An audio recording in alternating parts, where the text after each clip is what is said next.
So apparently, Francois thinks kindly enough of me to think that I would give a good lecture on leadership. The thing is,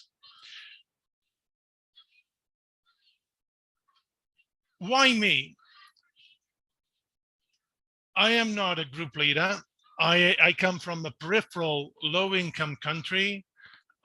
Portugal has no 3R center yet. We are building one at TI3S, but so far we do not have a 3R center or 3R's dedicated funding or animal welfare dedicated funding. And there are, as you've seen and you're going to see, there are very successful people in this panel, CEOs, people founding their own um, companies and research groups. So why me? That was my first thought. But then I thought, well, why not? Indeed, I have been team leader for several research projects. I am president-elect of ETPAS, as Francois mentioned, the EU education and training platform for laboratory animal science. I have founded and currently lead the Portuguese network of animal welfare bodies. I am vice president of the Portuguese Society for Laboratory Animal Science. I'm a board member of Animal Research Tomorrow. I am on the advisory board for a multi-million-dollar project, European Research Infrastructure. I've organized several courses, workshops, symposia, and I actually received a bloody award. So why not me? But still, yet my first instinct was to second guess myself. So if I, who arguably have been able to accomplish at least some things in my field, the first reaction was, why me?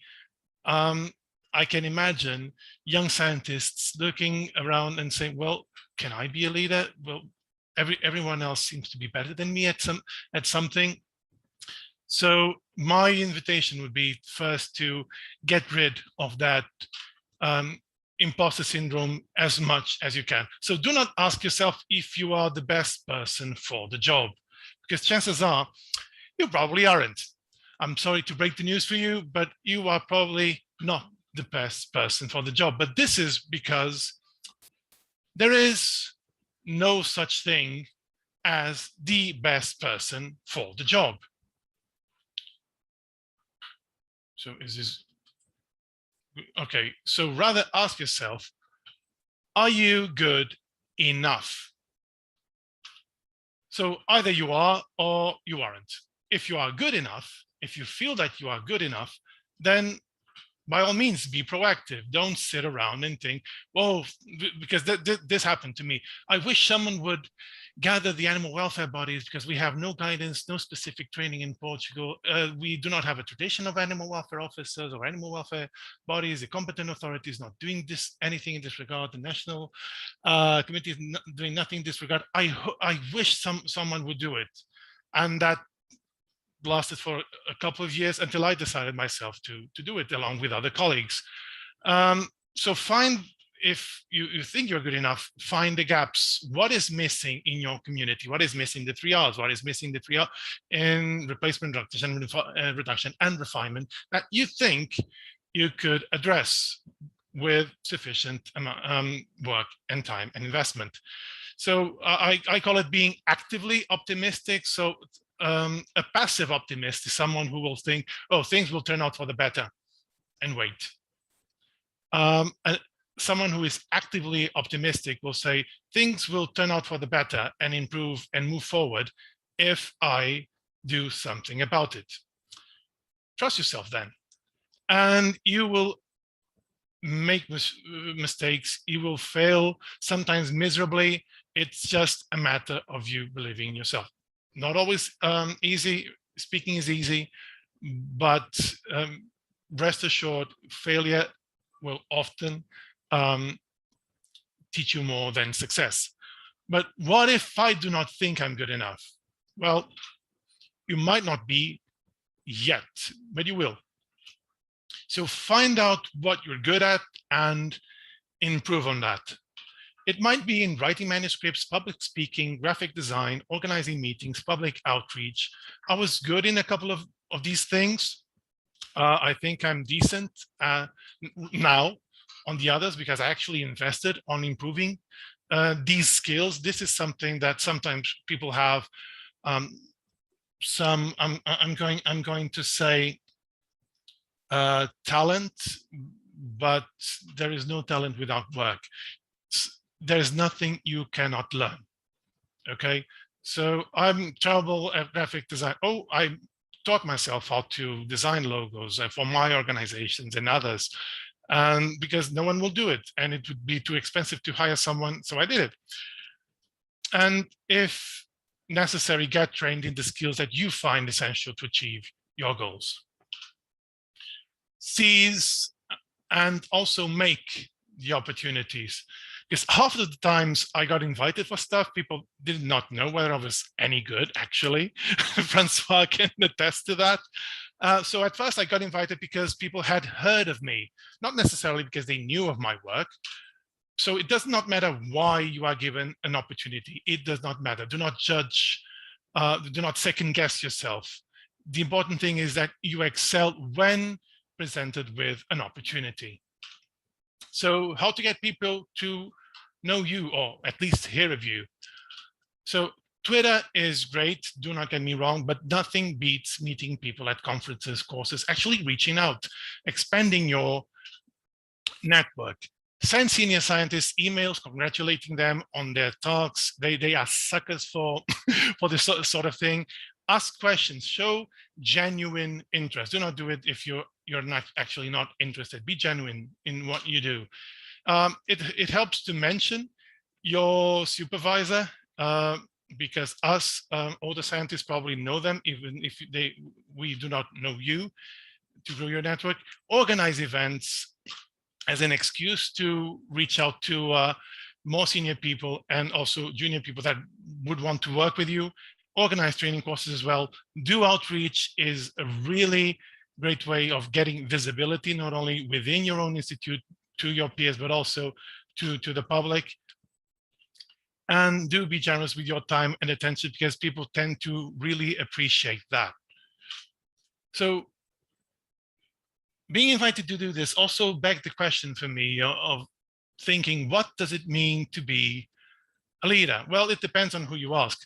For some, it is to be the best or the best in a given field, to publish papers in fancy journals, getting lots of research funding, to be a group leader, for instance, or to be able to boss people around, and people will recognize you as a leader. Well, I'll give you my personal take on what I think a leader is. It means being trusted by your peers, by your colleagues, being involved in your community, not necessarily only your community of peers, but also your extended community, which includes non-academics, to be a reliable colleague, to be seen. So it's not enough to be visible. You actually have to be seen. People need to, being visible is just the first part.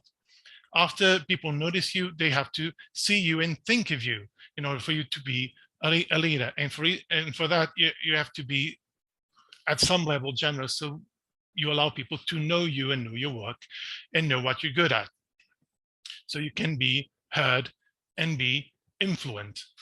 So being a leader will often mean being first, which definitely beats being the best. If you find a void, if you find a niche, if you find and think of something that needs to be done, if you arrive there first, it will be much better than just working your way to be the best and then then someone else will do it for you.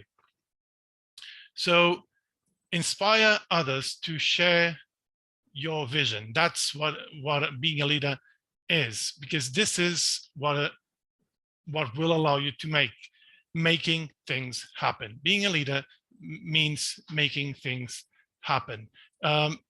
Being it an organization, a course, an event, a research consortium, whatever. You lead when you have the power to influence people and inspire people to do what you think is best to move things forward, the 3 R's included.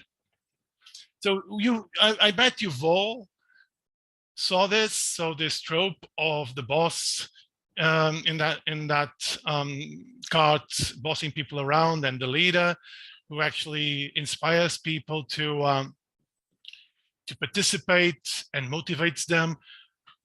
The thing is, if you are a young researcher and you are a young leader to be, it looks more like this.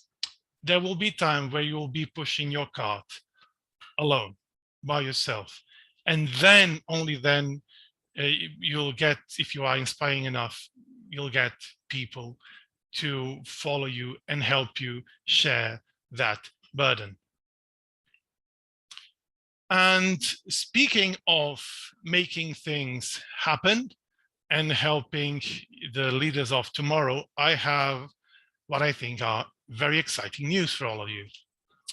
So Animal Research Tomorrow is launching very soon. So next week, we are officially launching 3 R's grants and also SciComm grants, but I'll focus on the 3 R's grants for young scientists for developing and testing replacement, reduction, and refinement approaches in animal research. These are relatively small grants, but I can tell you that for a young scientist with little funding, 5,000 euros during 1 year can go a long way. I did like 2 years worth of work with entry-level equipment that I managed to get with a small 2,500 euro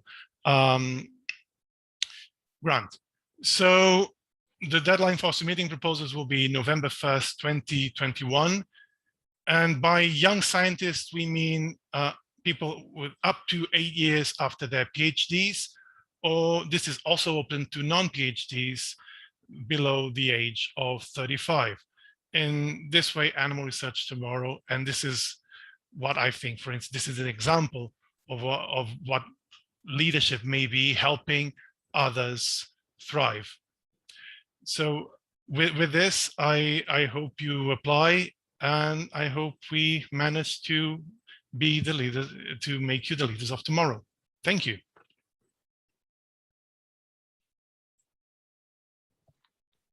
So I hope you're... And Nuno has no polls.